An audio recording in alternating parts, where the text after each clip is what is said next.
सवात की inquiry report में नए इंकशाफात सामने आ गए। डिस्ट्रिक्ट एमरजेंसी ऑफिसर रेस्क्यू 1112 बगैर बताए छुट्टी पर थे।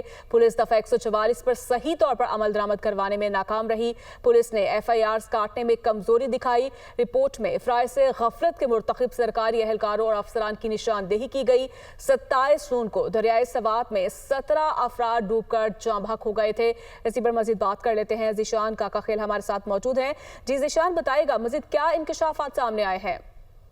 जी बिल्कुल, जो 27 जून को स्वात में अफसोसनाक वाकया पेश आया था, उसकी जो रिपोर्ट थी वो गुज़श्ता रोज़ जो है वज़ीर आला खैबर पख्तूनख्वा को पेश हो गई है।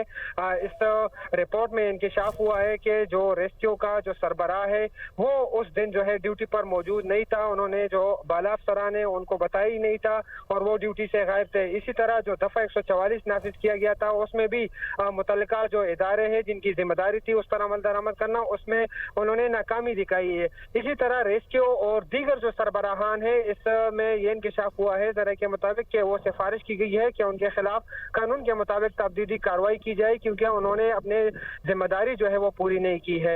ये रिपोर्ट जो है गुज़श्ता रोज वज़ीर आला को पेश हो गई है और इसमें कई अहम इंकशाफात हुए हैं। न सिर्फ बर वक्त रिस्पॉन्स के हवाले से इसमें जिक्र किया गया है कि ये जब सानिया की इत्तला मिली तो उस दौरान बर वक्त इसका रिस्पॉन्स नहीं दिया गया, बल्कि दीगर कोताहियां भी जो है वो की गई है। यही वजह है कि जो कीमती जाने हैं उसका जिया हुआ है। जी, बहुत शुक्रिया आपका।